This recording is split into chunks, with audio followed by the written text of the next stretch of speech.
আপনারা সকলে কেমন আছেন? আশা করি সকলে ভালো আছেন। আমি সুপর্ণা আপনাদের কাছে নিয়ে চলে এসেছি আবার এক নতুন নিউজ। বন্ধুরা, আপনারা সকলেই জানেন বিহারের পর শুরু হয়েছে পশ্চিমবঙ্গে এসআইআর। আর 4 তারিখ থেকে জোর কদমে কিন্তু ফর্ম ফিল আপ শুরু হবে। এই মুহূর্তে নির্বাচন কমিশনের পক্ষ থেকে ফর্ম কিন্তু ছাপানো শুরু হয়ে গেছে।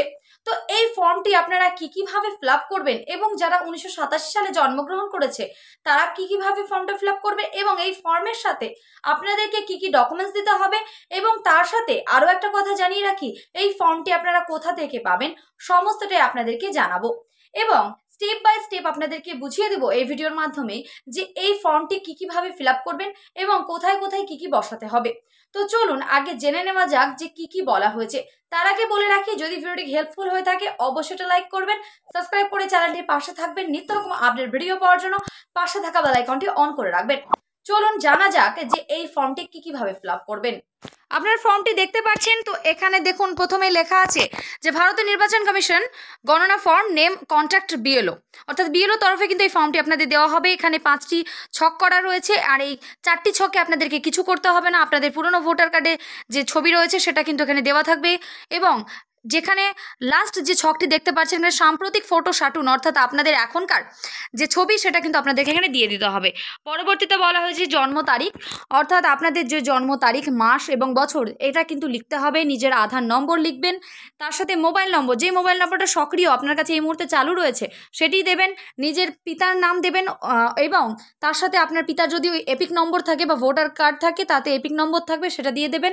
মাতার নাম দেবেন, মাতার এপিক নম্বর দেবেন। আপনি যদি বিবাহিত হয়ে থাকেন সেক্ষেত্রে স্ত্রীর নাম লিখবেন, যদি আপনি পুরুষ হন সেক্ষেত্রে স্ত্রীর নাম লিখবেন, যদি আপনি মহিলা হয়ে থাকেন সেক্ষেত্রে আপনার স্বামীর নাম লিখবেন এবং তার এপিক নম্বরটা দিয়ে দেবেন। আর যদি আপনি অবিবাহিত হয়ে থাকেন সেক্ষেত্রে কিন্তু এই দুটো ঘর আপনি ফাঁকা দিয়ে দেবেন। দ্বিতীয়, আপনার দেখতে পাচ্ছেন শেষের যে কলামটি সেটা খুব সাবধানতা অবলম্বনে ফর্মটি ফিল আপ করতে হবে। প্রথমে বলি, কারো যদি 2002 এর লিস্টে নিজের নাম থাকে নিজের তালিকায় সেক্ষেত্রে কিন্তু প্রথম কলামটি পূরণ করবেন। এখানে বলা হয়েছে সর্বশেষ এসআইআর নির্বাচক তালিকা থাকা নির্বাচকের বিবরণ, অর্থাৎ এখানে যাদের 2002 সালে নিজের ভোটার লিস্টে নাম রয়েছে তারাই কিন্তু এটি ফর্মটি ফিল আপ করবে। নির্বাচকের নাম মানে আপনার নিজের নাম লিখবেন, নিজের এপিক নম্বর যদি থাকে সেক্ষেত্রে লিখবেন, আত্মীয়র নাম লিখবেন, আপনার দাদু হতে পারে, ঠাকুমা হতে পারে, কাকা কাকিমা, আপনার যে আত্মীয় রয়েছে তার নামটি দেবেন, তার সাথে কি সম্পর্ক সেটা লিখবেন এবং আপনার ঠাম্মার নামও দিতে পারেন এবং তার সাথে নিজের জেলাটি লিখবেন, রাজ্যের নাম লিখবেন, বিধানসভা ক্ষেত্রের নাম অর্থাৎ বিধানসভা বুথের যে নামটি রয়েছে সেটা দিয়ে দেবেন এবং বিধানসভা ক্ষেত্রের যে নম্বর সেটাও দিবেন, অংশ নম্বর, ক্রমিক নম্বর দিয়ে দেবেন।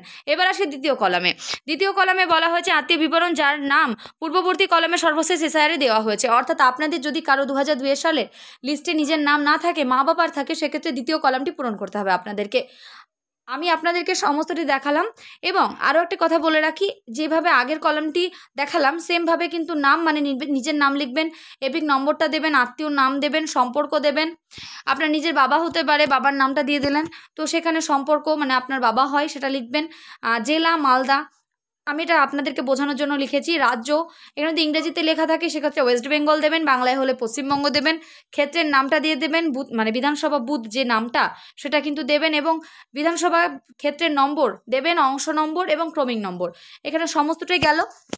আরও একটা কথা বলি আপনাদেরকে, যদি আপনারা যদি বুঝতে না পারেন যে 2002 সালে নিজের নাম রয়েছে তাহলে কি দুটো কলামই পূরণ করব, না, যদি 2002 সালে নিজের নাম থাকে ভোটার লিস্টে সেক্ষেত্রে প্রথম কলামটি পূরণ করবেন, দ্বিতীয়টি ছেড়ে দেবেন।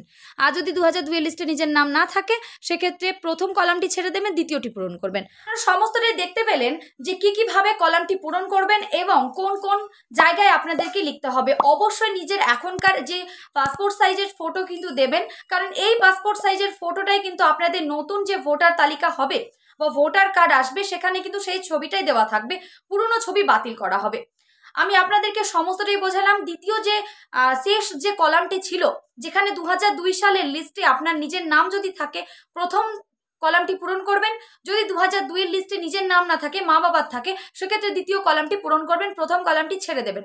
এই ভুলটা কিন্তু করবেন না, কারণ যদি আপনারা দুটো কলামই পূরণ করতে যান ফর্মটা কিন্তু সম্পূর্ণ বাতিল হবে আর প্রত্যেক ভোটারের জন্য একটি করেই কিন্তু আপনাদের এই ফর্মটি বিএলও তরফে দেওয়া হবে। আর কোনোভাবে কিন্তু ভুল তথ্য দিয়ে করবেন না। যদি কোনো সমস্যা থাকে নিজের বিএলও এলাকায় বিএলও রয়েছে, বিএলওর সাথে যোগাযোগ করে তবে কিন্তু ফর্মটি ফিল আপ করবেন। আশা করি আমি বোঝাতে পেরেছি। দেখা হচ্ছে নেক্সট কোনো ভিডিওতে, ততক্ষণ সুস্থ থাকবেন, ভালো থাকবেন। আজকে এই পর্যন্তই।